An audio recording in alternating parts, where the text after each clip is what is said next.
From the alley-oops at Keysar to the glory days at the stick. From who's got it better than us to brick by brick. It's always the 49ers way. From off-season to game day. Yeah, we talk back. It's the 49ers cutback.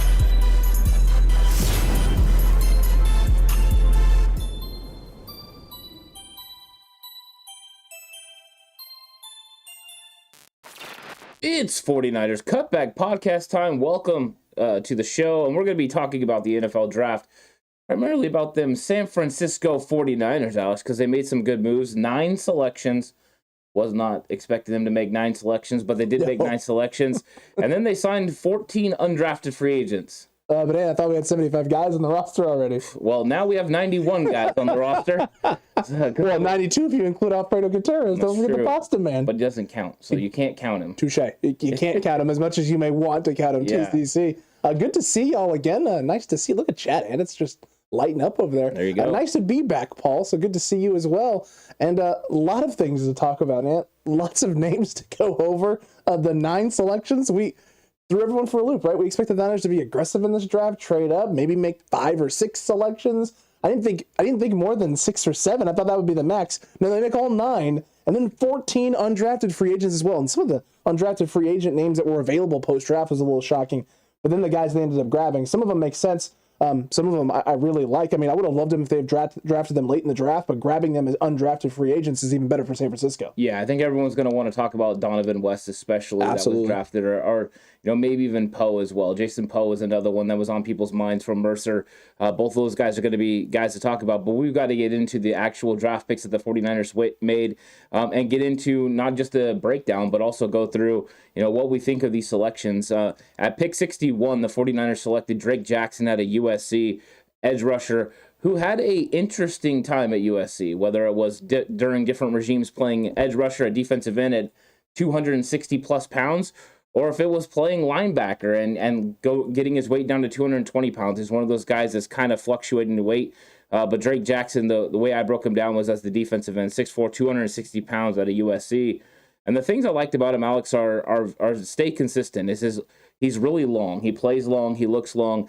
He has good hands. He's very strong. Good power. Can bend the corner at times. There are times that he's inconsistent with that. And then I think he's going to be most fit for the Arden Key role here in San Francisco in the early part of his career. I think you can bring him in, slide him inside, as long as he's strong enough to be able to handle playing inside. My questions with him consistently are his hand placement and then his playing weight. Because of the weight fluctuating so much, can he get his weight up to 265, 270 pounds and be able to play with the big boys in the NFL? Look, those are all great concerns and obvious concerns to have with a guy like Drake Jackson. That was the big thing watching film and breaking him down, was the inconsistency with bending the edge. I liked a lot of the things I saw, the power aspect, the power department from him.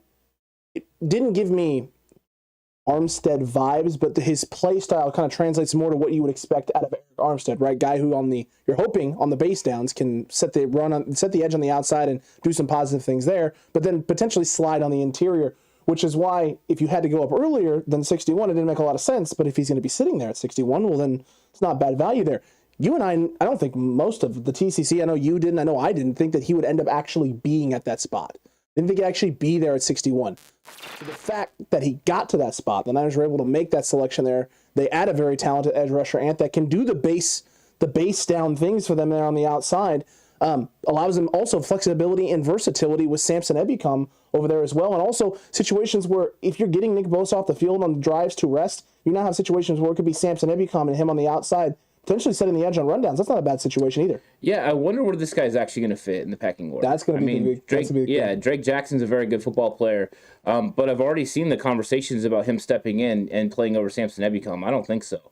I think this guy still has developmental skills to be able to, he's still going to need to learn. I mean, I think that this guy is a very talented individual, and the fact that he can play with length is great. However, there are times when he gets his hands knocked off. He's not able to get his hands where he wants to be in the pass rush game. And then also disengaging on offensive linemen is going to be something he's going to have to get a little bit better at. But for the value at 61, this is a fantastic pick. If you told me that he was going to be available at 61, number one, I'd be surprised.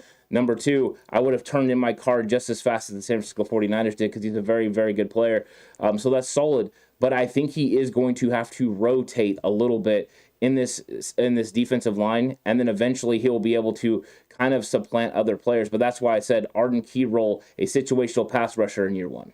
It makes sense. It does make sense. And JLA just said it too as well there in the chat. Rotational player is rookie year. JLA, you're not wrong there. I don't think this is a guy that comes in and supplants Samson Ebukam, but what this does do is give the 49ers a chance in the future to not have to necessarily pay a Samson Ebukam if he continues to put together the type of season that we saw at the end of last season, how he came about and came through the San Francisco 49ers regime and that rotation and that roster, what he was at the start of the season to what he was at the end of the season, you think he can do again. And if he does, someone is going to have to pay that man lots of money. It's probably not going to be San Francisco. Yeah, Samson Ebukam was definitely improving, and he was understanding what his job was.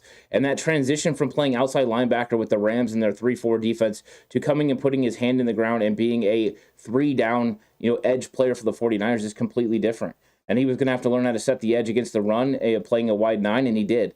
And I thought his development was very drastic, and I think he's going to make even more improvement as we move into this year. In fact, I think Samson Ebukam has a chance to really have the production that everyone was talking about last year. I wouldn't be shocked if this guy doesn't near double-digit sacks because he's going to get the one-on-one situations that he was getting last year with Arden Key and him on one side when Bosa and Armstead are on the other. So I think Ebukam's going to have an uptick in production, and Jackson's just going to add to the rotation of non-stop waves of players coming at these offensive lines. Very true. That is entirely a possibility. And then we move on to the third round pick, right? Pick 93, the 29th pick of that third round, and it was running back out of LSU, Tyron Davis Price out of LSU. Very talented running back and very physical style runner as well, patient, definitely some solid vision there. I think of these first two, do you think there is an actually bigger chance for Price here to step in year one and have a bigger role than someone like Drake Jackson? I think they're both going to have a role in the 49. I think Kyle Shanahan is really envisioning something in particular for Davis Price.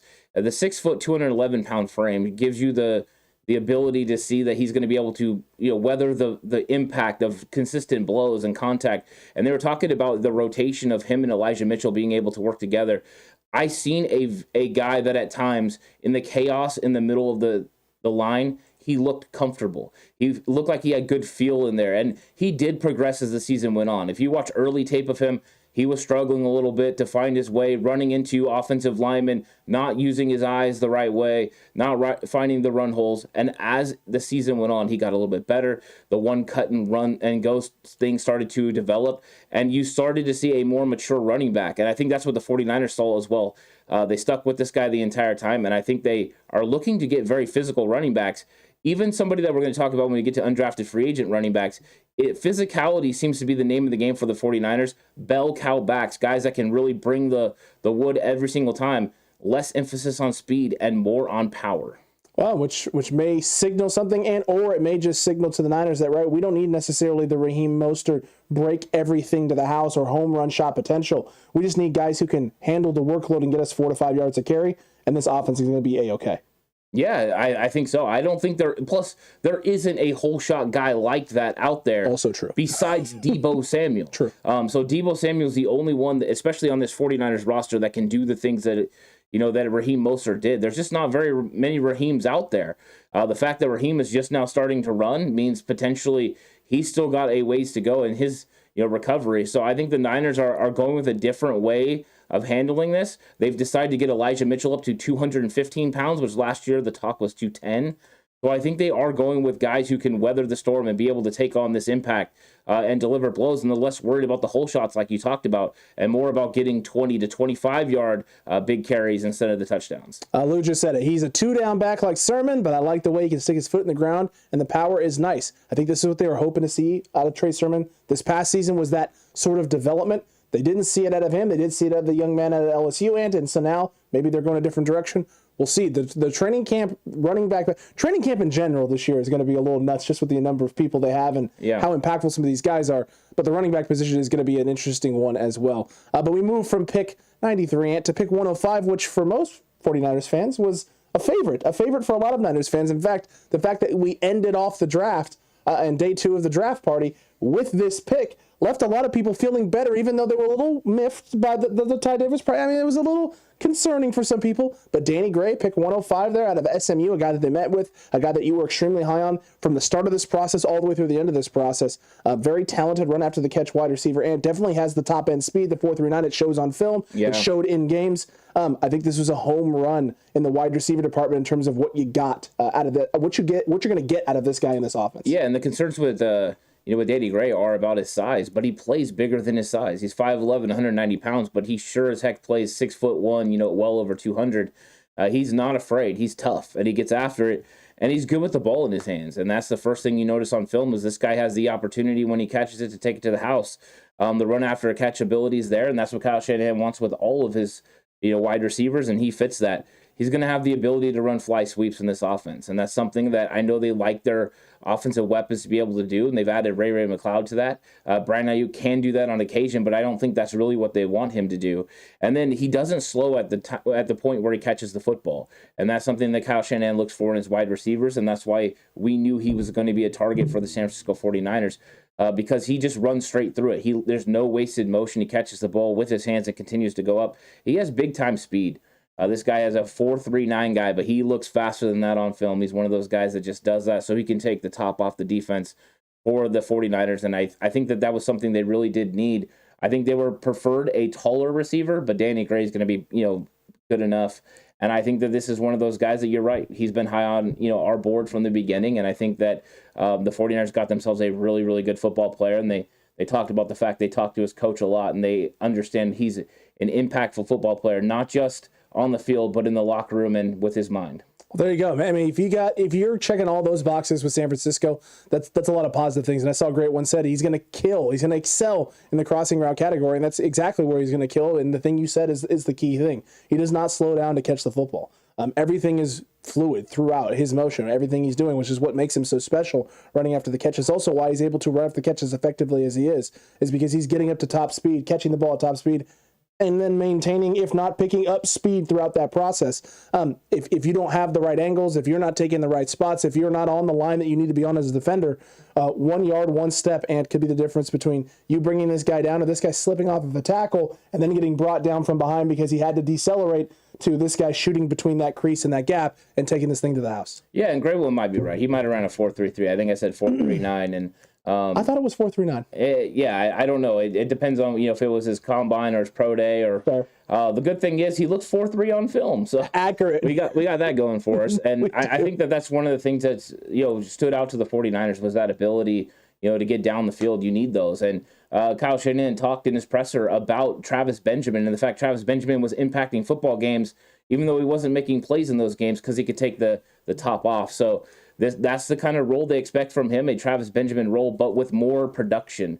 I know they want to get production out of him. They'd like to get even more than they got out of Marquise Goodwin, and we know how much of an impact Marquise Goodwin had on that, the early 2017, 2018 49ers. A lot of big impact, a lot of big plays for Marquise Goodwin in those offenses, and sometimes with not the great quarterback play. Yeah. But that's beside the point. That's true. That's beside the point. Yeah. Look, up next after that was Spencer Burford. It was the offensive lineman at a UTSA, a guy that we talked about a lot, the 6'5" frame and the 295 pounds. A lot of positive things there, some flexibility to potentially move on the interior, on the inside.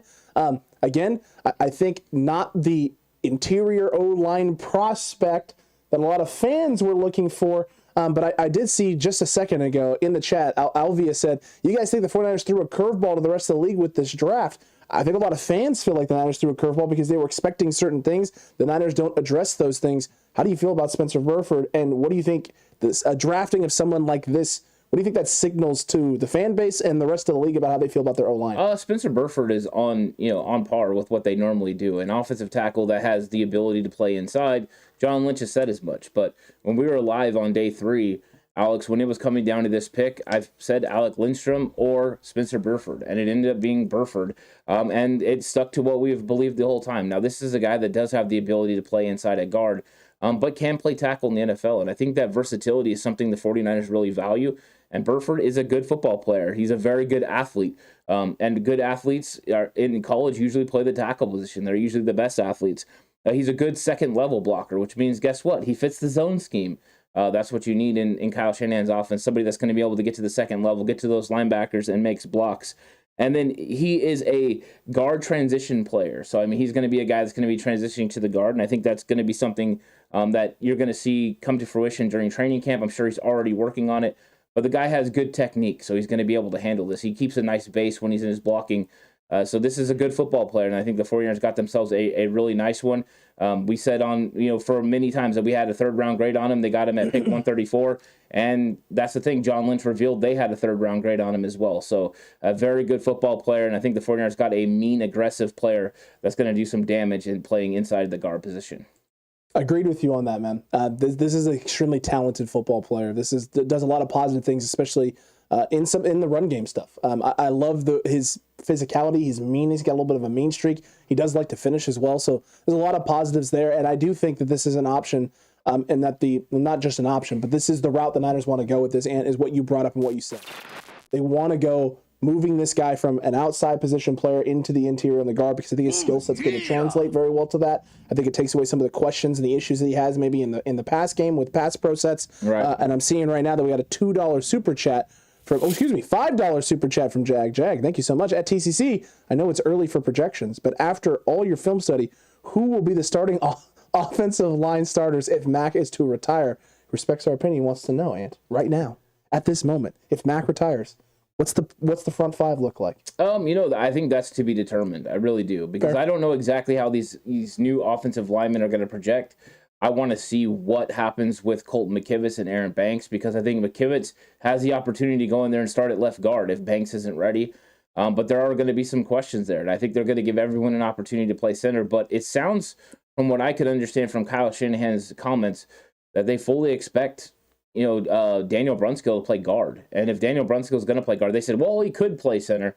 It sounds like he's going to play guard, and if that is the case, they're going to be looking for a different center, and potentially they already have one on the roster.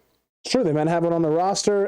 If they know a decision is coming down here in the next week or two, maybe it's another guy that's out there in free agency floating about. It could be Mr. Treader as well. So there's definitely options for the 49ers at this spot. But look, this was a very good signing at this spot at 134. I'm very excited about that. This is a guy that was in our top 50 on our big board. Yes, he did just sneak in. Yeah. But he snuck in nonetheless, TCC, and he sneaks into the roster at 134, which was a positive. I did see some interesting stuff in chat here. Great one wanted to know, Great 1765, who is going to play safety with Ward, especially since the Niners didn't necessarily address the safety position. It does feel like maybe this is safety by committee. There's going to be potentially an open competition, or maybe it's just going to be a rotation between Hufanga, between Tarvarius Moore, and between Mr. Odom. It sounded to me like they're pretty comfortable with their safety position. They're very high on Tarvarius Moore, and this is the first time they're going to get to see him. They got to see him for the first time yesterday. So they're going to understand where he's at and his return from the Achilles. They'll see if that explosion and all that is back, but it's been a long time now. I mean, it's been a full 12 months for Tarvarius Moore, so that's the good news. Then you had Talanoa Hufanga, who definitely did grow during the season, but he's going to need more development in the coverage area. And then they have George Odom as well. So they've definitely got some pieces. They didn't put it, past bringing back Jaquiski Tartt. They said they haven't talked to him yet, but now would be the time to talk to him. I think that they went into the draft and they were looking to address certain positions.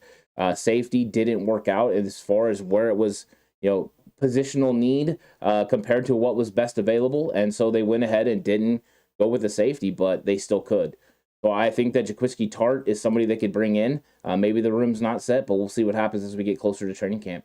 True, we are definitely going to see as we get closer to training camp what occurs there. And but pick 172, the 29th pick of the 5th round, was a cornerback that nobody expected, Ant. Not a single soul expected Samuel Womack. In fact, no one expected it so much that afterwards, we had people coming in the chat after the pick was made and going, hey, guys, what did the Niners do with the last pick? It was a corner. Well, who was it? They started listing off names of people that we knew. It was like a corner out of Toledo. Sam, something or another. And chat had to help us out. We appreciate everyone in chat that day that helped out. But Samuel Womack, what are you feeling? Yeah, Samuel Womack. So I actually got into a little bit of the film on Samuel Womack, and I do need to do more study, but I did get into it pretty good. 5'10", 187 pounds out of Toledo. And I thought at first when they drafted him that this was completely a nickel corner move. However, listening to the comments of Kyle Shanahan and John Lynch and some of the others, including Adam Peters, they think he has the versatility to play outside and inside. So I don't want to pigeonhole him as just a nickel corner right now. The things I liked about him, he's very competitive. He gets after. He competes on every single play. He's very physical. He has good speed, but he has developmental technique, Alex. Okay. He's not there yet. He's got a lot of things that he needs to really get better at. But he's a willing tackler. So you know what it means when I say he's a willing tackler. It means he's willing to stick his head in there, but maybe not do it very good. And that's because he grabs a lot when he's tackling. He reaches out and tries to grab, but he has really good hips. He's fluid in his hips. He's able to, flip his hips at the right when he needs to and run with a wide receiver. So I think that's really good. So I did like him, but in fact, I think that there's a lot of development that needs to go there. I don't think he's even close to being ready. So I think he's going to need some work, but I see what they're seeing. He's definitely a raw talent. Look, I think this is the thing. I watched some highlights. I didn't dive into full game film or getting super into it, but I watched some highlights. I did see the physicality that you were talking about, but I didn't necessarily see the clean polish that made me go, man, this was definitely a guy that I felt you needed to take at this spot. I don't know if there was a team that was going to be taking this guy at 172. I think you could have waited a little bit if you were still really high on. The only question was there anybody else on their board they were very high on? Obviously, the answer to that question is no, and they didn't feel they could move back maybe and get the value that they wanted to get in order to maybe pick up some other players or pick up some pieces or some future capital or something along those lines. So, right, when you get to this point of the draft and you start getting to that 5th, 6th, 7th round, you're going with the best guy on your board, and that was probably the case at that spot. You had a guy there that was very high on him. Some people will go, well, how could you possibly say that when you got the undrafted free agents that you got and you brought in some of the other names that you got? Those guys were definitely higher on people's boards. Obviously not the case because every single one of them fell. Yeah, it's also what's high on your board. I mean, Correct. That was the thing. When we were sticking to our board when we were doing, the commentary, and it was working out pretty well, but the 49ers stick to theirs as well. And with Samuel Womack, he was a guy that they had, studied extensively. And the area scout stood up on the table and pounded the table for him. And so this is one of those guys he's going to develop. He's one of those guys that's going to be a big-time player. And you got to trust these guys, these scouts, and that's when it's important. That's when you can, capture lightning in a bottle with these guys. And I think that's what they're looking at with Samuel Womack potentially. They're going to be able to, develop this guy into a big-time player. So let's see if he has those instincts that, everyone is saying he has. I think he could. But I do think he's a developmental guy. I don't think he's farther along than Deommodore Lenoir was last year. So I think there's going to be a lot of development there. There you go. And JLA saying the Eagles released their young center as well. And then he clarified it a little bit later. Nate Herbig, the center from Philadelphia. Mr. Corey, he'd rather have Bobby Womack, Ants. He wants a singer, Bobby Womack. None of this Samuel Womack nonsense. Just bring me a singer. Bring me someone with a beautiful voice. I don't need a developmental corner. You might want to make it more clear. You're going to end up with Leanne Womack. And I hope you dance. He hopes. He hopes you dance. We would get into it, but it's fine. After that, Nick Zakelj, Ant out of Fordham. No J. Zakelj. Zakelj. So the J is silent. It's okay. It's not a soft J. Yeah. It's a silent J. John Lynch and Kyle Shanahan spent the entire process calling him Zakelj. So you're okay. So because they were screwed it up too. But it's Zakelj. Thanks, John and Kyle. I really appreciate it. I almost called him Yawn, Ant, because of the soft J. There you go. But Nick Zakelj out of Fordham, Ant, 6'5", 325. Size is definitely there.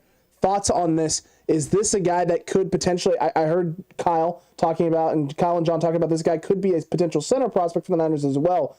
Is this just another guy they feel can cover the board, cover the range of things for the O-line? No, I think this is a center prospect. Okay, so this is what they did. Yeah, he moved in the Senior Bowl to guard, and he took some reps there, and it was his first real reps playing on the interior, and you've seen him slowly develop as he took reps, and he did a really good job. He has good size. He's very athletic, and he has good technique. I mean, his technique is solid. They have been on this guy for 4 years.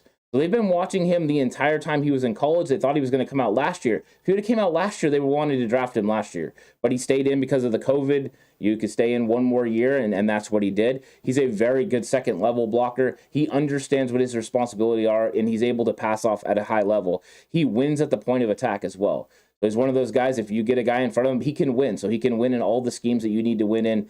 So, yes, I think this guy is a transitional player to center, potentially Burford to guard, Zakelj to center. The 49ers are looking to build their offensive line, once again, with offensive tackles that are athletic enough to move to the inside. True, and it may also signal, Ant, that, in fact, Jalen Moore may be sticking at the guard spot, or the tackle spot, excuse me. Yeah, Jalen Moore potentially could be staying at the tackle spot, and that might be what they've looked to do. They want to get these guys in certain positions. I think there's going to be a battle in the interior offensive line. Aaron Banks, Colton McKivitz, Spencer Burford are going to be, guard guys that are going to battle with Daniel Brunskill, the incumbent. So that is starting to sound like a pretty nice rotation. And then you've got Justin Skule and Jalen Moore on the outside to play the tackle positions. True. Behind Trent Williams and Mike McGlinchey. It's starting to sound like the offensive line is taking a really good form. And Kyle Shanahan addressed this, that they needed to draft a couple of corners because they were short corners for training camp, and they needed to draft a couple of offensive linemen, and they did both of those, capping it off with Nick Zakelj.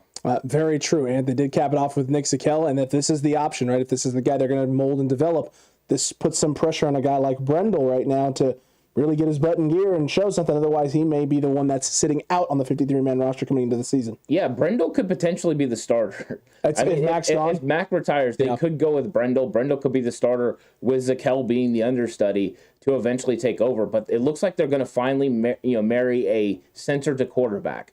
Zakelj could be the quarterback of the future. The center of the future for the quarterback of the future in Trey Lance. Very true, Ant. Very, very true indeed. And we're going to see what happens there. And up next, though, was the 41st pick 220? Yes, pick 220. And 6th round, 41st pick, Khalia Davis? Khalia Davis. Khalia Davis out of UCF, the defensive tackle there. 6'2", 310. I did watch some of the highlights of when he's healthy and when he's playing. I like what I see. There's a lot of possibility, a lot of potential here. Some good skill set stuff, but this is definitely I wouldn't say high risk. We'll call this medium risk, potentially high reward situation. Yeah, he's a guy that played linebacker coming into college. And so he's got that elite athletic ability, and they've put size on him, but he's still carrying a lot of that athletic ability. A guy that ran a 4.8 40. It's ridiculous speed and athleticism come from the defensive tackle position. But I see a guy with a lot of potential. This guy easily could have been a day 2 pick. That's how good he is. He has elite athletic ability. The questions are all technique things. He's a developmental defensive lineman. He's so used to playing linebacker, and he's going to have to get better at some of those areas. The things that I did like about him were his strength. Of course, his speed is fantastic. He's able to get down the line of scrimmage and get after, running backs and that sort of thing. He's developmental, though. So you're when you're looking for him, don't look for all the good technique. It's not there. He's learning the position, so we're going to have to be patient with him, but he's super explosive. That was something I really liked about him. But the problem with him is disengaging from offensive linemen. He struggles to disengage at times. And also, when he does flash into the backfield, he doesn't always finish the play. So right now, you would see DJ Jones flash in the backfield with that elite first step, able to beat offensive linemen, and he would finish in a big way. You don't see that right now from Davis, but he could get better at that, and I believe he's going to. In fact, he's probably going to start the season on the PUP list, and the 49ers are probably going to stash this guy and hide him until they need him in future seasons, maybe even the end of this year, depending on the injuries. It depends on the injuries, right? And also how he progresses through said injuries and then what the development looks like you talked about. But here's the thing, right? This is why it's medium risk, high reward. Medium risk because of all the injury history and some of the development stuff, but the high reward in the fact that you have a guy who has shown development already at the college level when he's been healthy, has done some very positive things, and also Chris Kasarik and Darryl Tapp. I mean, just the two coaches and the two names you already have in this organization, on this roster, and what they've been able to do already with that kind of talent. You get him in there with those guys, and you see what happens. They can very easily, turn this dirty gem, this dirty little thing they found out there that they think might be worth something, into a diamond, into something really special. Yeah, and I think that everyone needs to keep an eye on Zakelj and keep an eye on Davis. Those are two guys that I believe we could be talking about as kind of those draft picks that came out of nowhere that end up having huge impacts on the 49ers. Both those players are really, really good. And in fact, Khalia Davis, as I actually got into his film, I really enjoyed watching him. I think he can be impactful. But one of the good things is, right, he's going to get to develop under Chris Kacerek. Just how much is he going to develop in this season in training camp if the injury is still there? Because he wasn't even able to play Top Golf, Alex. Couldn't play Top Golf because he had the ACL injury still when he came in for his meeting. That's a shame right there. You missed out on some high-quality Top Golf. But you know what? John Lynch said, he told him, hey, we'll get to go do some more Top Golf, right? Totally what we're here for. That's what we're bringing you in for is Top Golf. I think so. It's totally not football. No. It's 100% Top Professional Top Golf. Freddie McDre said, by the way, Warren Sapp explosiveness, and so he's giving him all the love there. I like that. I think he could improve his first step, actually. I think if he got his first step even better, I don't think Freddie J. Mac is that far off. Freddie McDre. Oh, sorry, got it all wrong. Freddie Dre Mac. It's just one. It's sorry. We just flipped. I flipped it. It's fine. Sorry. Oh man, flip it and repeat it. Okay. Anyway, I think that he's got a really good first step, and he could be super explosive. And I do like him. So I'm curious. I want to see Chris Kacerek get his hands on him because they kept saying and referring to DJ Jones, and they're not wrong. He has that sort of first step and explosiveness, maybe even more athletic than DJ Jones. Olivia said it right here too as well. Davis, another DJ Jones type mold D tackle. P. Murr Davis is in that DJ Jones mold. Mr. Corey, Khalia Davis was my favorite pick outside of Drake Jackson. So the TCC Ant, big fans of that. And then the $2 super chat from Jag.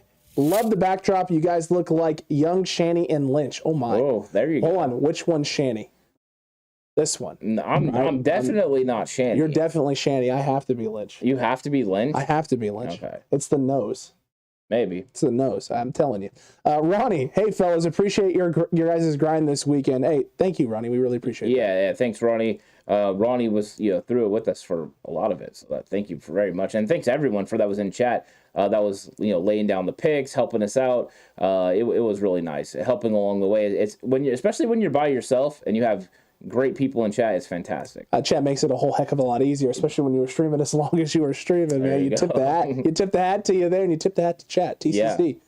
Thank you. Way to go. Way to go. You make the show what it is. Also, the fact that the stream went down in the first half and came back up, and then even more of you came in and watched.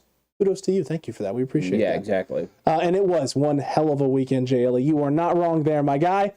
But now we go to pick 221, and these are starting to get to these areas where I didn't think the San Francisco 49ers would actually be making picks at this point, but they did it nonetheless. And you talked about it early. You said, right, John Lynch and Kyle Shanahan said, hey, we're short on corners. We need to add some corners. We got to get a couple guys. Well, they get another one, cornerback out of Penn State, Tariq Castro-Fields. I was absolutely stunned to see him still on the board at this point in time. Absolutely incredible value here at 221, and a guy that definitely can come in and compete in the slot as well. Yeah, and I mean, a lot of people had a third-round grade on this guy. Sure. A lot of people. I did not. I wasn't as huge a fan of him, but in the sixth round, that's tremendous value. Once again, that's where he should go, and he did go there, and he's really good in run support. We know the 49ers like their corners to be good in run support. Accurate. He's a willing tackler. He gets after it in a big way. So he's going to flash on, in training camp, he's going to flash during the preseason as somebody that's going to come up and absolutely smack you. He's aggressive in every part of his game, and he's good in zone.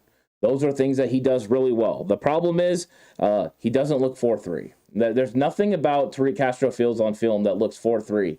So I don't know how he pulled that time, but he definitely needs to, he definitely needs to continue to work on it. But he's developing in man coverage too.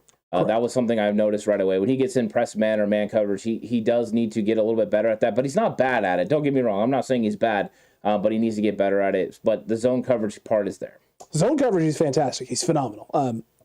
Man-to-man is work in progress, especially press man.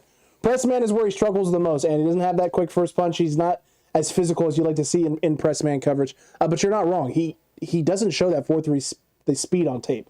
It's not there. You don't see 4.3 type speed where he's getting beat and then recovering and getting on top of said guy and making plays. There's times where he feels like he's lagging behind. So if he can get that to somehow translate, if they can work on some things and get him to translate and get that speed to transition from a guy who can maybe lose on a step or maybe get beat on some press man coverage stuff and recover and not get toasted at the NFL level, then great. The only problem is the NFL level, you're playing against a lot of top end talent and a lot of guys who are running that 4.3, 4.4 speed. Yeah, and that's the real problem is the press releases are going to be so much better than he saw in college. Accurate. This ain't the Big Ten. This is everybody that's really, really good at football. They're going to get after him in a big way, and that's where we're going to see if he's going to be able to develop. But it's going to be an absolute dogfight in that cornerback room now because the 49ers went from it being potentially a weakness to it being an absolute strength.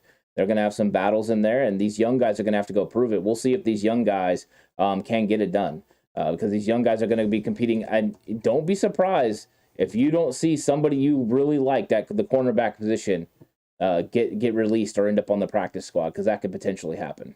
Very true. And JLA, per the webs, the interwebs, a Nittany Lion is a single mountain, like a Nittany Mountain area. So it's where lions are from in the Nittany's, apparently. Okay. Apparently that's what it is. It's a lion with a bobcat-esque face as well, apparently. So okay. There it is. So Nittany Lion, not a white lion, a lion from a specific area in the world that I've never heard of. So there's that. And you're right. You're right about the cornerback room and that being a competition, and we'll get there at the end of this TCC. Towards the end, we'll talk about obviously a big name that was signed for the 49ers here. But let's get to Mr. Irrelevant, pick 262. I checked out at this point. I had to go do some moving, and you were on with the TCC, and apparently the TCC was calling and predicting this quarterback out of Iowa State, Brock Purdy. Yeah, what's actually crazy is before you actually got here, they started pitching Brock Purdy in round 5 and round 6. And I said, you know what? If we get to the 6th round comp picks, Brock Purdy would make a lot of sense for the 49ers. Very true. And so when we got to Mr. Irrelevant, the chat lit up. It's Brock Purdy time. Bashar from 49er Minded, it's Brock Purdy time. Like, it was pretty much a consensus. And sure enough, it was Brock Purdy. And Brock Purdy was a fun watch for me.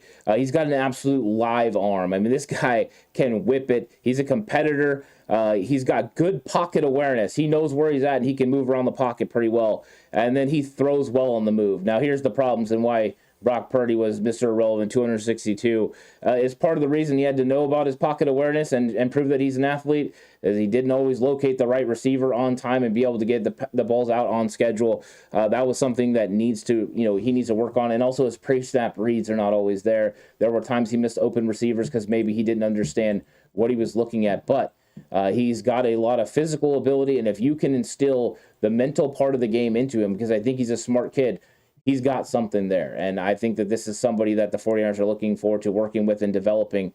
So a solid pickup by the 49ers at 262. Not a bad pickup here, and it's really not. There are a lot of positive things in terms of with the offense he ran to at Iowa State, and the things that maybe the learning curve for him might not be as big. The real thing is getting him into this quarterback room with the guys that are currently there on this roster and starting to not only learn the system, but learn those reads, learn things he's supposed to be picking up on, right? Being able to transition all the athleticism and the positive skill sets into being a complete quarterback who can not just throw the deep ball and not just keep plays alive and be an athlete, kid. It's not just about being an athlete at the NFL level, but being about diagnosing those defenses, right? Seeing those coverages, knowing what your pre-snaps reads are, and then where you're supposed to go with the football, something that we've seen Trey being developing and seen some positive things in his development.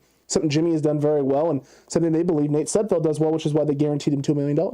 Yeah, I think that Nate Sudfeld, right now looks like he was pretty secure on this roster. I think Brock Purdy's going to come in and work it out, but one of those things where the 49ers like to keep a quarterback on the practice squad. So Brock Purdy will more than likely be on the practice squad as he continues to develop, but he's got some potential. And anytime you have a live arm like that and you can whip the ball around with pretty good accuracy, you got a chance to make it in the NFL. And we've seen players that get drafted late that do something.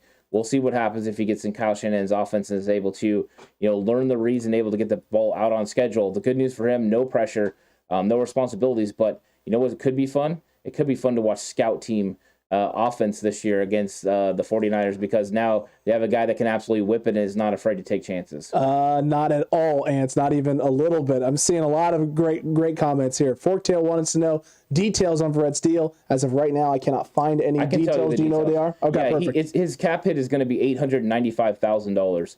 Is under the threshold of the 51 top contracts, which means he basically signed for nothing. No impact on the 49ers at all. The whole deal is $1.12 million. That's a nice veteran exception deal. Well done by the 49ers. Once again, bringing in a player and have zero risk there. Well, zero risk. And remember, PFF, they had his contract set at about $3 million per year, $3.5 million on a 1-year deal is what it was going to be, with like a $2.2 million base salary. Niners come in significantly underneath that and get the vet minimum exemption like you just talked about. So yeah, dirt cheap and under the top 51 contracts is Yeah. That's icing on top of the great cake. Under the top 51 contracts and one of the top 25 players on the team if he's healthy. Accurate. And I know we've seen the TCC blow up on the YouTube, forums as people are talking about it, and a lot of positive things, and then people concerned about his injuries. The one thing you don't have to worry about now, they've insulated themselves. They don't have to worry about injuries. With Charvarius Ward out there and Emmanuel Mosley, potentially they're set to go. And we put up a chat on our socials on Twitter, and overwhelmingly, most people think Emmanuel Mosley is now going to move into the slot, and that Jason Verrett is going to play on the outside. So I thought that was something that was interesting. So I think the 49ers now have a lot of weapons in the cornerback room, and I think it brings up more conversations about the defense and how much better the defense could be than last year. Yeah, it could be a lot better than last year, and that's crazy to think because it was pretty solid last year. And you did lose some pieces, but you brought some big pieces back as well, and drafted fairly well to replace some other guys as well. Ronnie Montoya said, can you guys see Tart coming back? Or is the bus just full? I definitely could see him coming back because at this point, right, with the contract we just saw Jason Verrett sign with how low that number was, Tart's not going to have the same level of low contract, but it's still going to be extremely team friendly if he lands back in San Francisco. Yeah, last year, he was at $1.3 million. I think the 49ers would love to get him on a similar deal, and if he was willing to take that, potentially they would bring him in and see what happens. Because like Kyle Shanahan said, you never know. Someone could just be walking back to the locker room and down they go, and all of a sudden, you have an injured player. Now you have a hole in your team. You're always looking to add the best players. And if you can do that and if financially it makes sense, you do it. You add all the best players you can get. And they know what Tart brings to this team. And he brings a lot of versatility to be able to play in the box, but also play the deep third when asked. And him and Jimmy Ward have a definite chemistry. So I think he's potentially could come back at some point, but we'll see if it ends up working out. Somebody may offer him money now that Tyrann Mathieu came off the board and went to the Saints. Potentially, Jaquiski Tartt could be a guy that lands somewhere, but I think the 49ers are still his best option. Definitely agree with you there. I definitely feel like he's still the best option for San Francisco, and I still think San Francisco is the best option for him, Ant. It's just a matter of getting both sides to that same level of thought. And TCC right now, the vote is still up. The vote has been going. Would you be okay with Jake Brendel starting if Mac were to retire? Only 25 votes. There's 33 of you in here. Get it up because this is dead close right now. And 52% saying no, 48% saying yes. So this is a close vote. Keep on voting, TCC. We want to get back to that here in a little bit.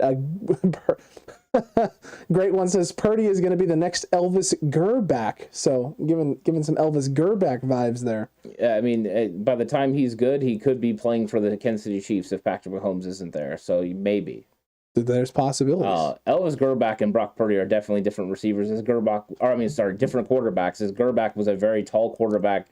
But he did have a strong arm. But that's an interesting comment. I think that's funny. True. Mr. Cora, I wish they would have done the same type of deal with Mostert. Mostert would have had to accept said deal. It doesn't look like that was going to be the case. I'll guarantee they reached out to Mostert for that sort of that sort of deal, and he wasn't willing to take it. Miami was willing to give him a little bit more to entice him to come there, and that $3 million that he got from Miami is worth a lot more because of the state income taxes. So the Niners could have given him the same deal, and it wouldn't have been worth as much. Not anywhere near as much. In fact, it's significantly less amount of money. Forktail saying, I love how Womack described himself a press man lockdown cornerback.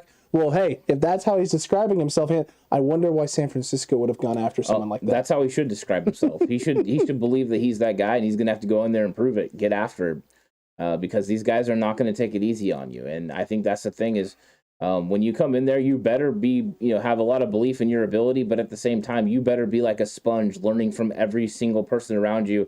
If I was Womack, I would be in the hip pocket of Jason Verrett and Emmanuel Mosley the entire time. And when I wasn't with them, I'd be listening to whatever Jimmy Ward had to say, because these guys would be able to instill some real wisdom and technique traits that can help him along the way. All the while, what you're really trying to do is just learn what the offense is trying to do, so that way you understand where you need to be and when you need to be there.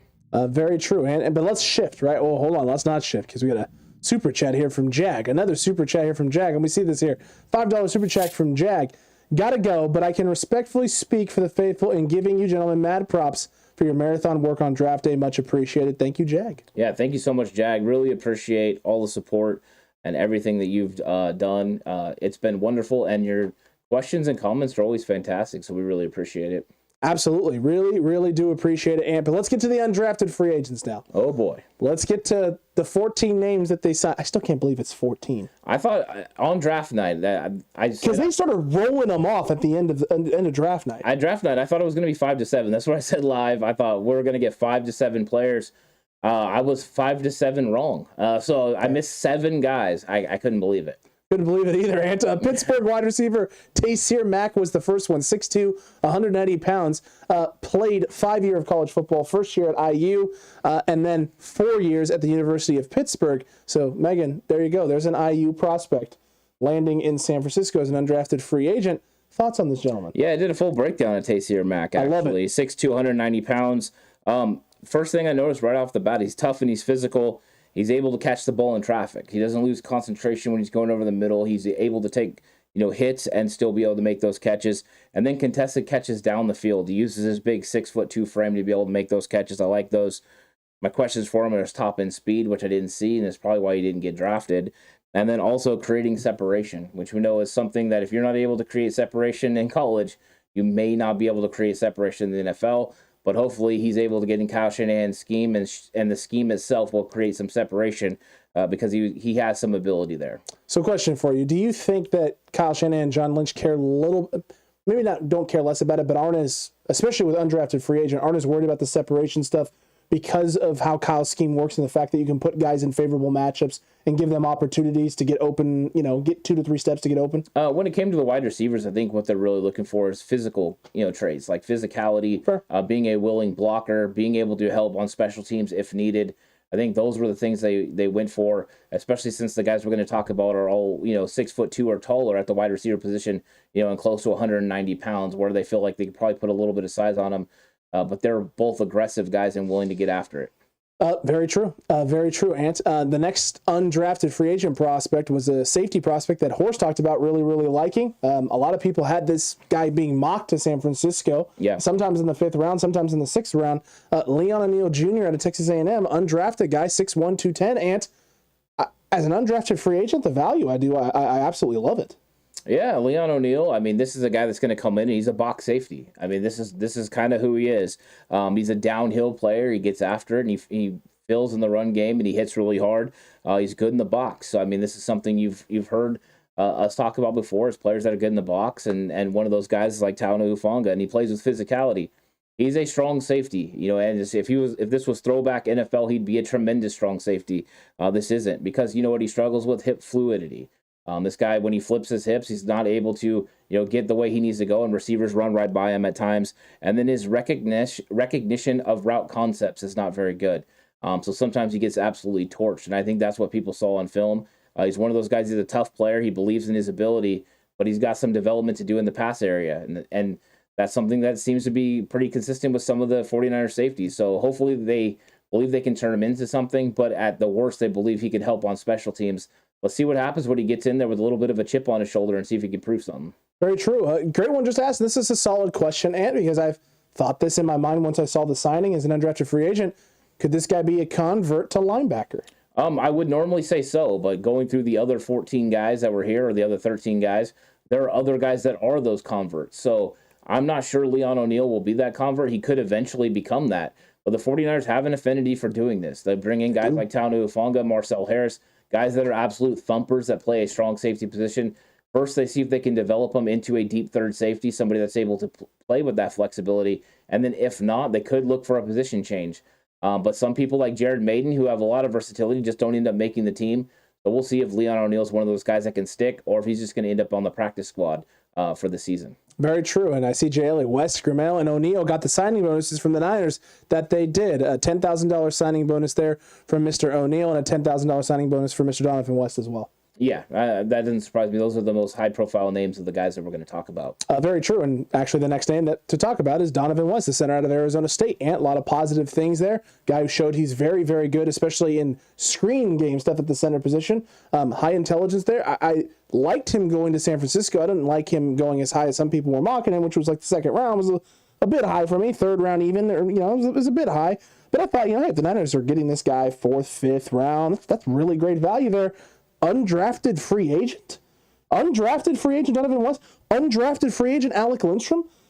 Was this center class, is it just too much? Was it because of all the holdouts, because of the amount of players that held out and took that extra year of college and then decided to come out in the draft? Was there just so much talent throughout this draft that guys like this who seemed like surefire 3rd, 4th, 5th round picks are falling to undrafted free agents? Yeah, I think that there's a abundance of players in this draft, more so than ever before because of the COVID and everybody coming back.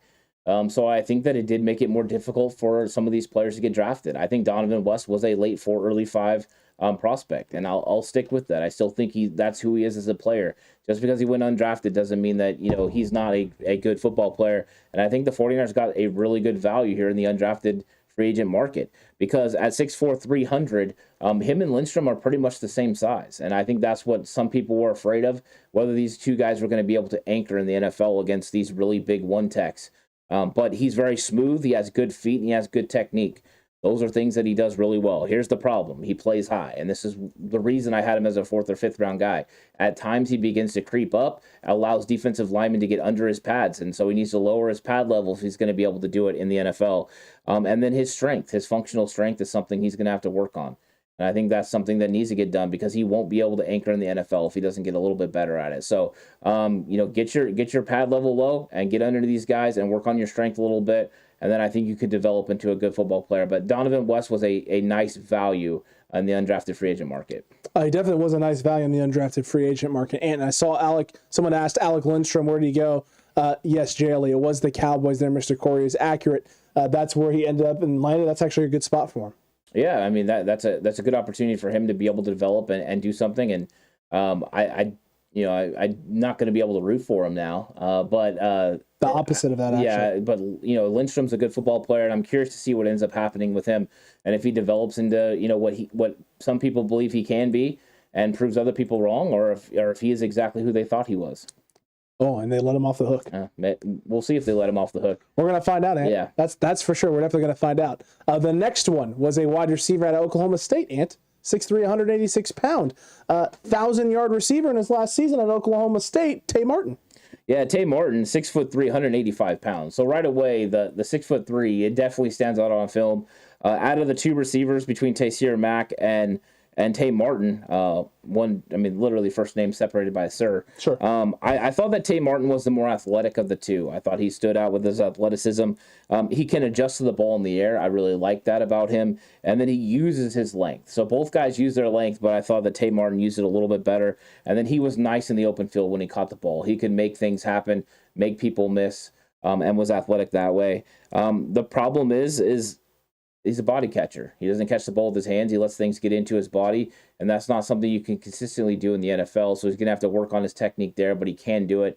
But these two guys are very similar. 162, 163, both about the same weight, and both compete the same way.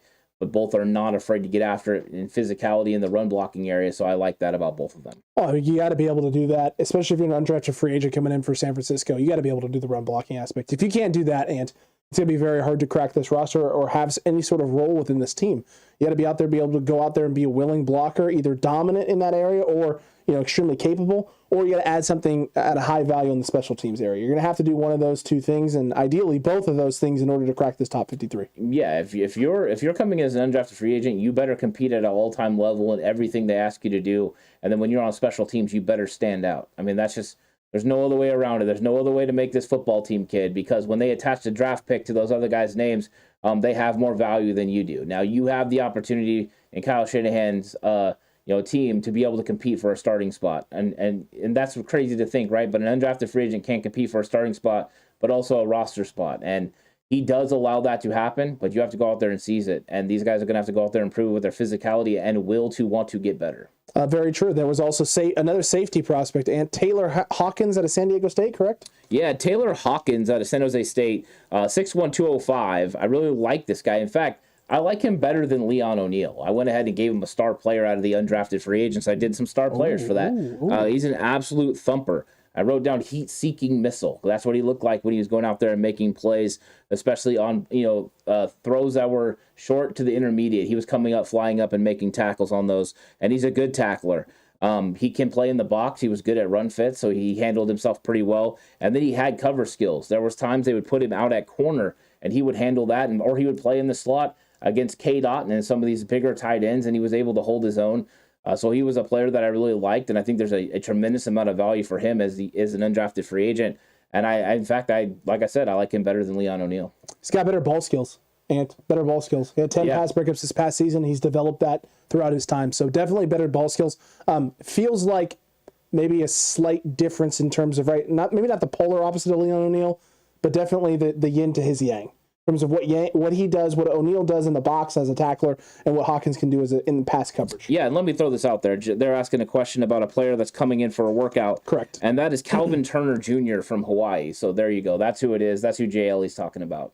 That'll be an interesting one to see what happens. Yeah, for sure. And we'll break him down a little bit at the end of this because I got into his film as well. I have not got into his film, Ant, but nonetheless, we'll definitely talk about him here towards the end of this.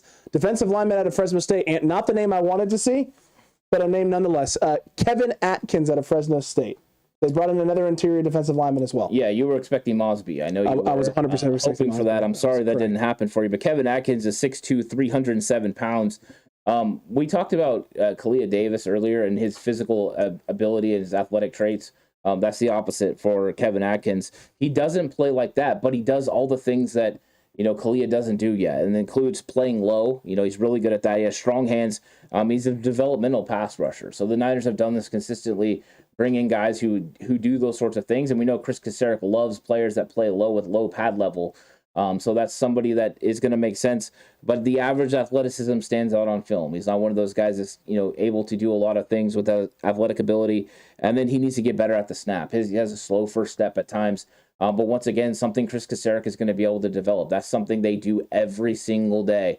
You go to training camp, you will hear get off, get off, get off, probably 1,000 times a practice, because that's what he's about. He's about getting off the ball quick.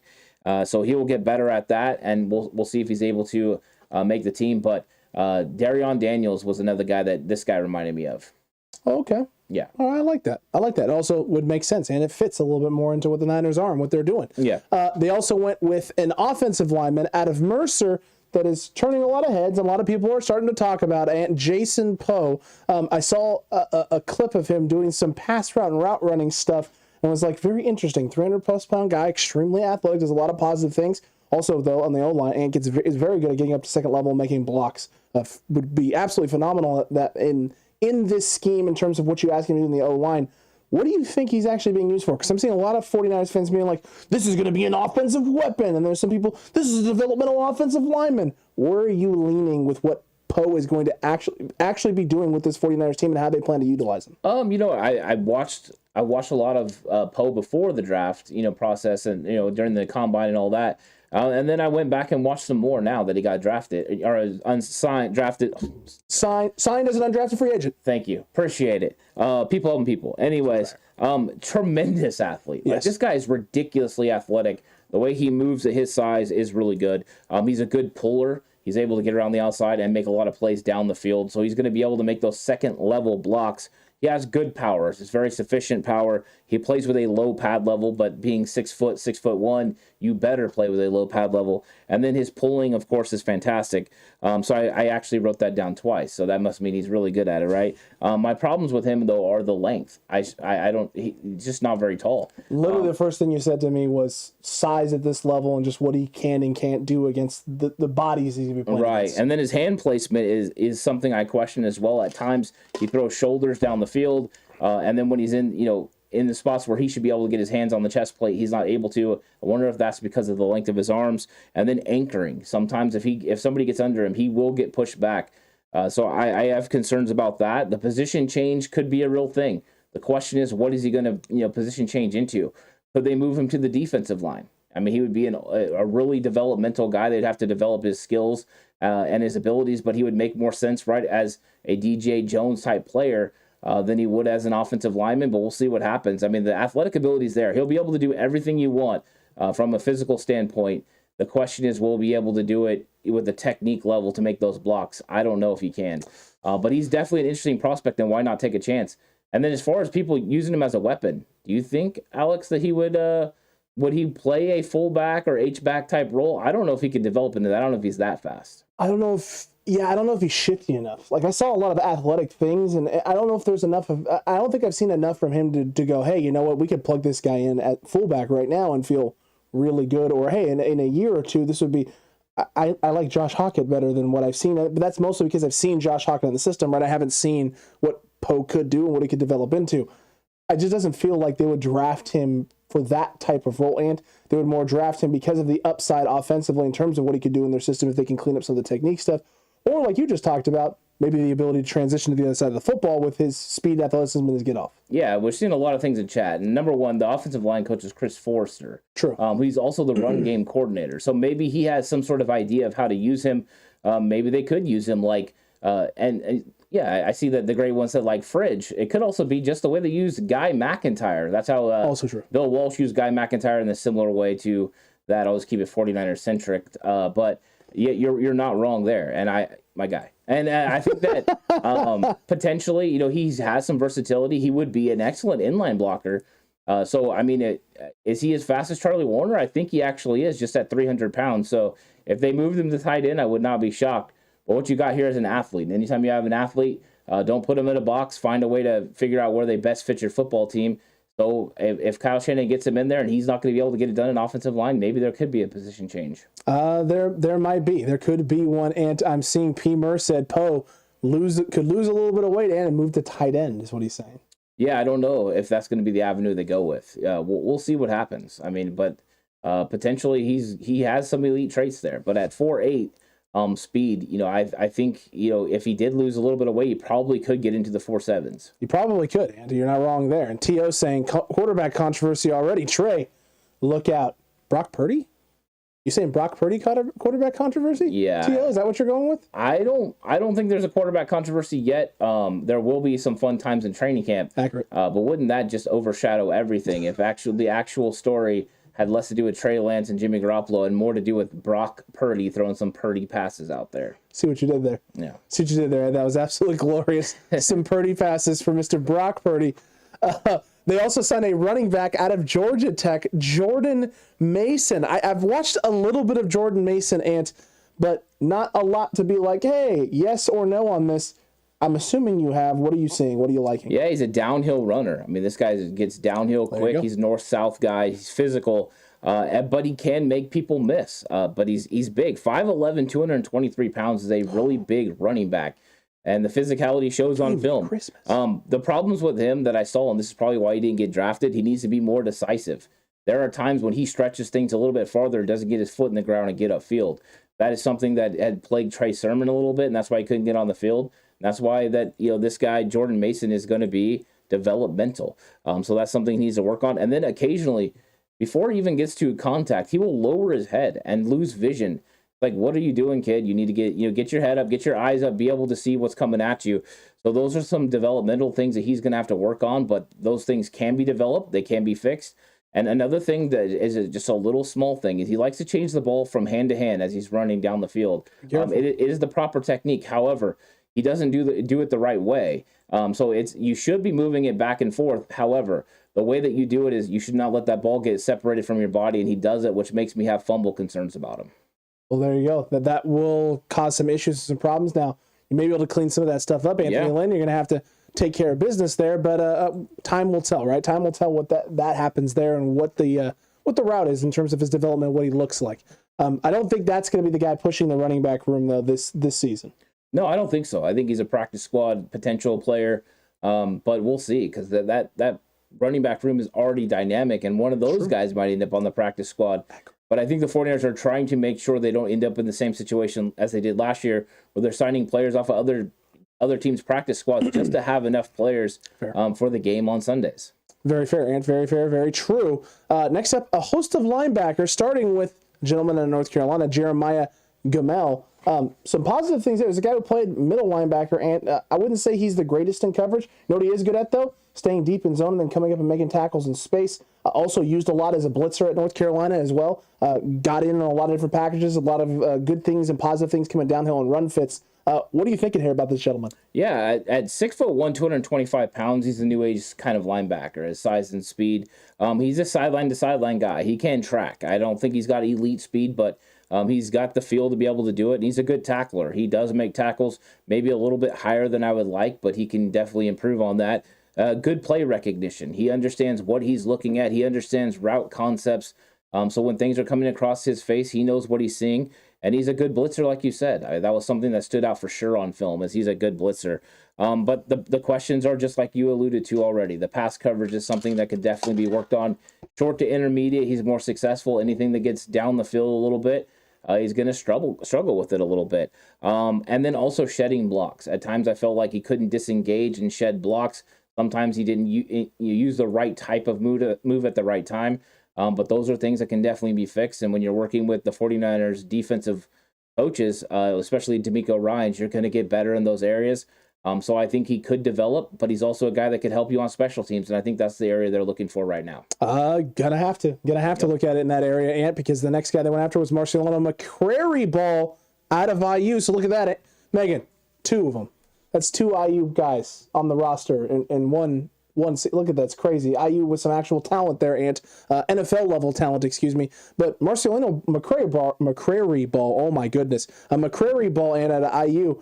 I definitely saw some positive things in pass coverage for him. He wasn't necessarily the most active guy tackling, but I think that was more of what he was being asked to do in his role at IU than anything else. Yeah, he's a safety transitioning to linebacker. So there you go. A linebacker, 6 foot, 214 pounds out of Indiana. He can fill. I mean, he's learning how to do that, but he can definitely fill. He's a developmental linebacker. He's going to have to get better, but he's a good athlete. So these are one of the 49ers do. They get these good athletes and transition them to linebacker. He will be a good linebacker in coverage because he had decent safety coverage skills. So transitioning to linebacker, he should be able to do that. And that's what has worked so well for Azeez Al-Shire and Fred Warner as well. Is that's why one of the reasons they're getting better and better in coverage, with Fred being really elite. But right now at 214 pounds, his weight is a little light. He's going to have to put on more size to be able to compete in the NFL. And then he's learning the position. Just like Marcel Harris was, he's going to be learning the position. So this is a guy that could be put on the practice squad as he's developing his skills. But the Niners are definitely looking to continue to build this linebacker room, because linebackers could be leaving after this year, and you're going to need guys to take their spots. So I think they're taking a look at McCrary Ball. And the 49ers did this a lot with linebackers last year. It was a continual rotation of different linebackers coming into the room. Correct, and it was a lot of undrafted free agents to start the year off, and then they continued throughout the year going with maybe some veteran guys on the practice squad, but those vet roles and those vet slots you can have in the practice squad. But they also signed Segun Olubi out of San Diego State, 6'2" guy, correct? Yeah, he's 6'2", 220 pounds, so he's got a nice height. He's got good instincts. I did like his instincts on film. I thought they flashed. He's a special teams player. He did a lot of good things on special teams for San Diego State, and I think that's where the 49ers are looking at him and have their eyes on him as a special teams player with developmental defensive skills. He's physical. I liked his physicality. He flashes, and he has a lot of hustle. The problem is he doesn't always finish. So just like we talked about this earlier, he flashes on film, but then he doesn't finish the play, and that's something he needs to fix and finish. And then once again, another guy that struggles shedding the blocks. He's going to have to be better at that if he's going to be a player that's going to consistently be able to do it in this league. And most of the time, his plays were coming off the edge from the linebacker position, but a lot of times untouched. And I think that's something he's going to have to get better at, is playing in the interior and being able to have run fits against a offensive line that's going to be coming at him. Very true. Very true. Look, cornerback options. The Niners also went after Quintez Knight at a UCLA. That was an interesting one there. Ant, 6-foot guy. He's been in college for quite a while. He's spent some time. He's went around a lot of places, did a lot of things, Ant. Quintez Knight is 6 foot, 199 pounds, and a star player for me. Out of these guys that they signed, he flashed on film. This guy's exciting to watch. The physicality that he played, the blitzing ability. He's very active in the way that he plays football. He flies around the field. Tremendously athletic and instinctive at a very high level. So I really liked him a lot. I think that he needs to improve, his coverage technique. I think that's something that's the reason he probably went undrafted. He needs to work on that. So he's going to have to continue to work on it. And if he does, he's going to be fine. But right now he's a little grabby. He's a little physical. And those things can get you in trouble in the NFL. But we'll see if he's able to, to get it done. And I think that he's somebody that has an outside chance to make this team. And I know that might seem crazy right now. But I think he could actually end up flashing in preseason, and people are going to take notice of this guy. Well, look at that. There it is. Ant's giving it to you now. TCC. Quintez Knight, a name to watch throughout training camp. They also went after tight end, 6'4", 245-pound gentleman out of North Carolina, Garrett Walton. Ant now doesn't necessarily have the flashy receiving numbers. Ant not there, But there are some positive things with this gentleman's play. Yeah, Garrett Walton at North Carolina, and he's got the right size, 6'4", 245, 6'4", 250, depending on which booker you read, who's got it up on the websites.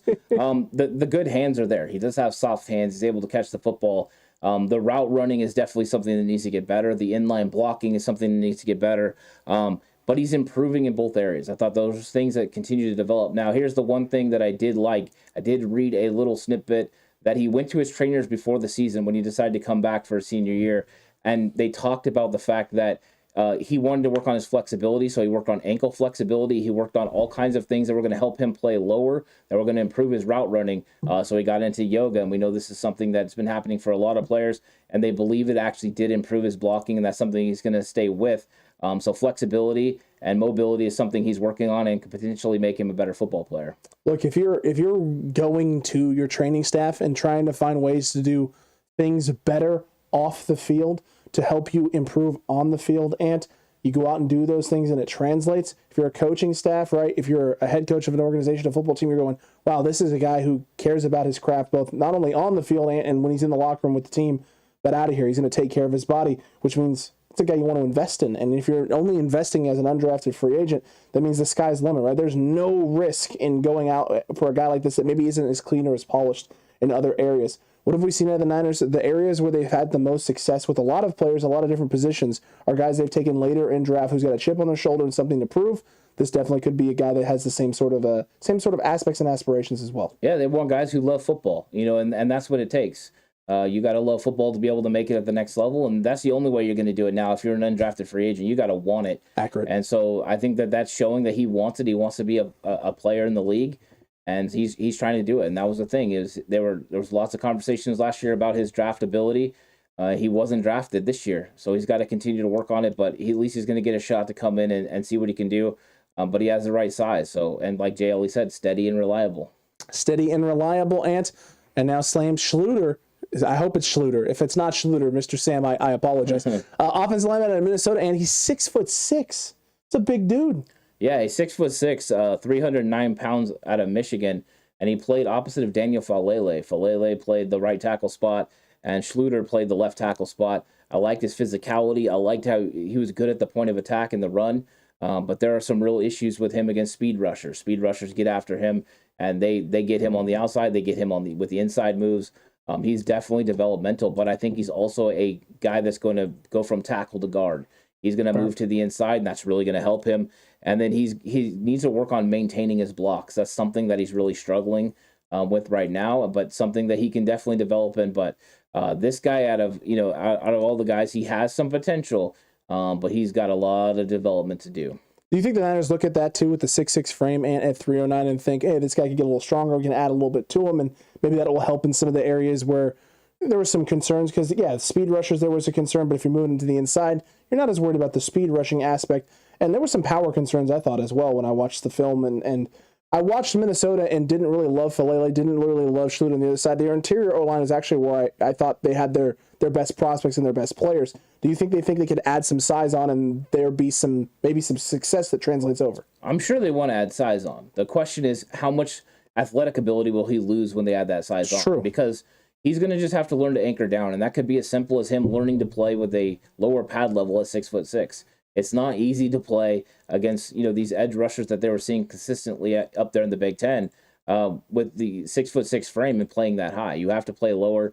A move to the inside is definitely what they need to do. So I think he's going to move to the inside. He's going to develop, but he is a huge development. I mean, I think there's a lot of development that needs to go there. So I think the guys they drafted are far superior to him right now, but I get what they're seeing right now. They're seeing a guy that is a good pass blocker. That's a developmental a good run blocker who's a developmental pass blocker.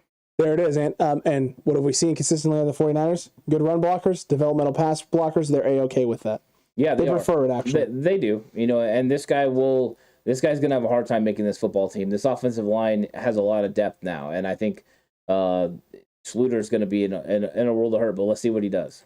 We're going to find out indeed, TCC, and you had talked about Taysir Martin out of Pittsburgh as well when we brought up Tay Martin, and just a sir that's separating the two of them in terms of the name there. But that was one of the other prospects, and was that the end of the 14? That's all 14, correct? I believe so. I believe that's 14. I had them numbered. We went in a little bit of a different order than I was going, but it appears we did go through all of them. Fantastic. Did we go through Jeremiah Gamel? Yeah, we did. Yes, we did. We got Jeremiah Gamel. Yeah, we went through all of them. The only guy we didn't talk about yet was Calvin Turner, the guy that's coming in from Hawaii. Correct. And I know you haven't had an opportunity to look at him yet, and that was something I just heard of today, so it had been hard for you. But 5'11", 195 pounds out of Hawaii. The cool thing with this guy is he didn't start at Hawaii. I believe he started at Jackson. I'm not 100%, but he played quarterback. First he played corner, then he played quarterback, and he's played running back and wide receiver at Hawaii. So there's a lot of versatility, but he's young to the position, but he has the ability he's a 4.5 guy. He's really fast enough. I think he's 4.45 guy. Okay. So he's very athletic. He's able to break tackles, but explosive, makes things happen in the open field. But that kind of versatility is what Kyle Shanahan looks for. He's coming to San Francisco during their mini camps, and then he's going to be going to Baltimore apparently for their mini camps. Both teams invited him, and he accepted both invitations. We'll see if the 49ers let him get out of the building, but he can pretty much do it all. He's just not polished right now, right? He's not a good enough route runner at the receiver spot, but you see the vision problems maybe a little bit at the running back spot, but I think if he played him more, he could be really good. So look at that. I'm excited to get into that film then, Ant, because if he's got a variety of different positions, yes, it makes sense in San Francisco, and this could be a name that this could be the 15th undrafted free agent that the 49ers sign. It could be, and JLE, puts on there, kick return, punt return, running back, wide receiver. Paint your back punch forward. He does all that, and the fact that he played quarterback as well. He ran Wildcat a lot at Hawaii, and you can see it. I mean, he knows how to play. He knows how to play the offensive side of the ball. He's a really fun watch, and if you haven't got a chance to watch him, just go check out his highlights at first. It'll just be fun to watch, and then if you feel like delving into the film, go ahead. Listen, I'm going to be delving into the film, but let's check out those highlights first, and that's the key. That's the first things first. Cutback Coffee here said, Trey QB, throw to Danny Green and Ayuk. I don't know how throwing to a basketball player is going to help San Francisco or Trey Lance, but nonetheless, we know you bet Danny Gray. It's okay. Colors there, and colors got mixed up. Probably that dang autocorrect, I bet you. It's a dang autocorrect. It could be. Green, gray, whatever. Either way is fine. Danny Gray is really good, though. And I get exactly what, is being said there. Danny Gray is going to be a fantastic player. And, and I've already heard the conversations, who's the third wide receiver? There's not a third wide receiver. You know what it is? It's however Kyle Shanahan deems his personnel groupings to be, that's who's going to be out there. The only thing we do know, Deebo Samuel and Brandon Ayuk are the top two wide receivers, and everyone else is going to be used the way their skill set is best fits what Kyle Shanahan wants to do on offense. So basically like last year, except potentially deeper and more options for wide receiver 3. Right now, I think you have 3 guys that could do it in a variety of different ways. Danny Gray with the top end speed, Ray McLeod to be able to create with the ball in his hands and screens, and then behind the the line of scrimmage. And then you've got Jawan Jennings as a possession guy that can create with the ball in his hands and convert on third downs and in the red zone. So I think you got some versatility there, and those 5 wide receivers that we just talked about are a pretty good group. Don't know if a 6th guy is going to make it, but they have some guys that they have signed that are special teams guys that could make it. Could be the case, and JLA play calling depending the wide receivers. So there it is. Definitely. There it is. Yeah, I think that's the best. And I wonder if they still addressed a free agent wide receiver. Still good. There's still guys out there, and we know that if they could add somebody with some versatility that could help on special teams, they'll do that.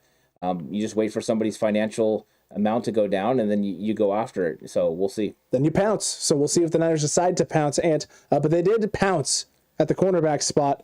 They did go ahead after all of these undrafted free agent moves after the draft, and they go 9 guys in the draft. They go 14 undrafted free agents, and then they finally pulled the trigger on Jason Verrett. We brought up and talked the contract earlier. It's that vet exemption minimum salary. Absolutely love this. You address cornerback in the draft heavy. You got your guys already in your room from this last season, including bringing some guys back, Darqueze Dennard, Dante Johnson, before the draft, pre-draft. You have definitely insulated yourself at the cornerback room now. This is absolutely glorious. Yeah, it is. I think right away now with the 3 top corners that you have, Ward, Mosley, and Verrett, you have 3 guys that can definitely get it done in all areas of the game. All guys can play press man. All guys can play in zone, so you have a lot of versatility there. 70% of snaps are going to be played in the nickel, so these three guys are going to be playing together. I think the bigger question is going to be now, which one of these, 49ers are going to be, playing in the nickel? And I see the question coming about training camp. Training camp schedule will not come out yet, so it's going to be announced. It'll be in July, but it won't come out yet. Correct. Not quite yet. The only thing that's really come out a little bit for some teams is OTA schedule, but we'll be breaking that down and talking about that as that's going on and talking about what it means, how many of the 49ers actually show up, much like last year when we saw a hefty amount of the roster show up. There's going to be some guys missing this year. Yeah, I think so. OTAs are, right now mini camps are going to get going and they're going to be doing that, and then OTAs are going to happen. We'll see if the 49ers get, full participation. I guess we'll get probably a come through of Bosa. He only comes for like a couple days or whatever, but he does the training on his own. But I think there will be a lot of players there, right? And show up because these guys want to win football games. That's right, Ant. This is a roster that's built to win right now, right? It's built to try and make a Super Bowl and try and get yourself over that hump and get that number 6 trophy and bring that 6th back to San Francisco, back to Santa Clara. They were close, and the Niners didn't have necessarily the offseason that people wanted them to have, Ant, but it may signal that they have full faith and full confidence that this roster is going to become what they think it can be.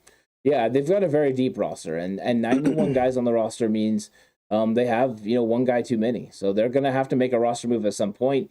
It could be a real simple move. It could be, a D Ford. It could be Alex Mack. It could be Jimmy Garoppolo. Well, it could be a pup. Could the pup list too also for Khalia? For Khalia? It could be. Yeah, sure. There's a lot of moves to be made there. I don't think the 49ers are concerned about it right now, and it have no effect on them right now as they don't have any of these guys under contract. And we know that it's going to take close to $9 million to sign their free agents.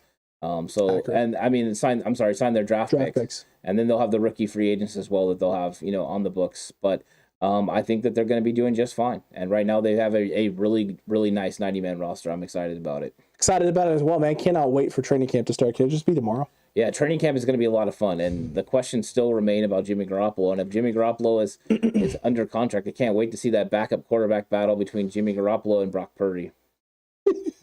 Because Trey Lance is going to be the starter. It still feels that way, and I don't know for sure. I think that Trey Lance, they've talked about it. He's going to have to go in there and earn it. He's definitely going to have more opportunity than he had last year.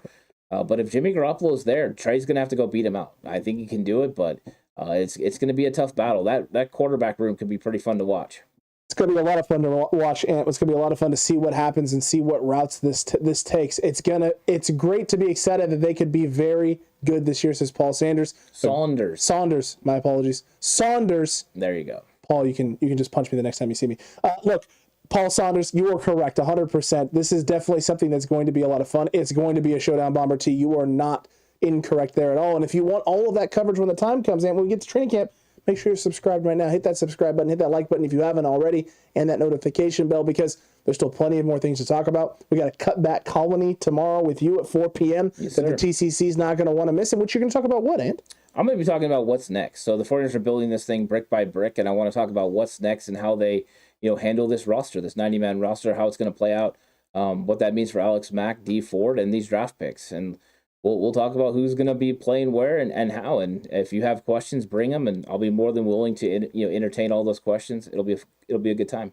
It'll be a lot of fun, and then we're going to turn around right away on Thursday and have another live Q&A with UTCC in which you get to ask all the questions, and we're hopefully going to have as many answers as humanly possible. Yeah, hopefully we can answer all the questions. We'll see how it goes, but it'll be a good time. Thursday is going to be a lot of fun. It's going to be Cinco de Mayo. So come in and enjoy Cinco de Mayo with us. We're going to be enjoying Cinco de Mayo. Our significant other is going to be enjoying goat nights or putting goats to sleep. Night goats, apparently. Yeah. They're putting goats to sleep while we're keeping the TCC up. So you're welcome, TCC. There you go. Look at that. And complete opposites. I wish we would have took Calvin Austin instead of Danny Gray. Sauce Gardner said Calvin Austin was the hardest receiver he ever played against and was a reality check. And we could have had him, says Ken Martin. Yeah, Calvin Austin III is a really good football player. And he's very speedy. But at 5'8" and 170 pounds, he can't do the things that Kyle Shanahan wants to do him in the blocking department. So he's going to be a complete liability out there. He's not going to be able to make the blocks that Kyle needs him to make. He would have got chucked. I guarantee Sauce Gardner wouldn't have said he was the hardest guy to be able to disengage from and make a tackle in the run game. Calvin Austin is he's a good football player, but Danny Gray can do a lot more things than just Calvin Austin. And I think they did address the Calvin Austin type role with Ray McCloud. Definitely addressed it with Ray McCloud, and if Danny Gray's speed continues to translate and do the things that we think it can do, then maybe it's a little bit of Danny Gray as well. Yeah, Danny Gray is going to have a lot of versatility in this offense. I think he's going to be doing a lot of different things than just taking the top off the defense, and I think it's going to be fun to watch. Very true. JLE, when do jersey numbers get released? That's actually a solid question. Yeah, you would imagine it's before OTAs, right? Yeah, I'm not sure. I know they usually just start giving out numbers to the rookies. All the vets will get their numbers coming in. I know Charvarius Ward was fooling around with the potential of using number 2 as his number. So I wonder if Jason Verrett is going to come in there right now and be like, wait a second, I'm number 2. I don't think so, young blood. JLE, 14 question? Could be McCloud. Maybe it's one of the undrafted free agents. Yeah, it could be. I think that's the biggest watch of the entire time is 14. Could it be Brock Purdy, in fact? Could Purdy rock 14? What if you have a Brock Purdy jersey? Maybe I do. I don't know. It would be Purdy to wear. Glorious. It would be Purdy to wear. That's the second time now, and it's still not old. And regardless of it, it's still it will get old. So I'll have to refrain from using that too much. No, TCC. We're gonna spam Purdy all the time in chat. Ant looks Purdy today. The podcast, the scenes look Purdy. This is going to be a Purdy season for the 49ers. You already ruined it. Keep the puns going, TCC. Don't let them go. Don't let them go. Don't do it. You're not wrong, my guy. You're not wrong, my guy, indeed. Look, Ant, we're going to have a lot of fun tomorrow. Cutback Colony is going to be lit. You're not going to want to miss that. TCC, 4 p.m. Pacific time, right back here on YouTube. If you're listening to this on traditional podcast platforms, you know where to find it. Usually about 1 a.m. regular time is when we release these things, but it'll be out for you to listen to as well. So if you've stayed all the way to the end of this video, make sure that you've given this thing a nice little 5-star rating. We appreciate that as well. This is going to be a fun training camp, and it's going to be a fun off season. We got more content coming their way than ever before as well. So a lot of fun. They don't want to miss it. Make sure you're notified. Make sure you've hit that notification bell. We'll see you all for Cutback Colony tomorrow, and then we'll see you for the Thursday live Q&A. And until the next one, stay safe. And remember, the right way is always the 49ers way.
Thank you.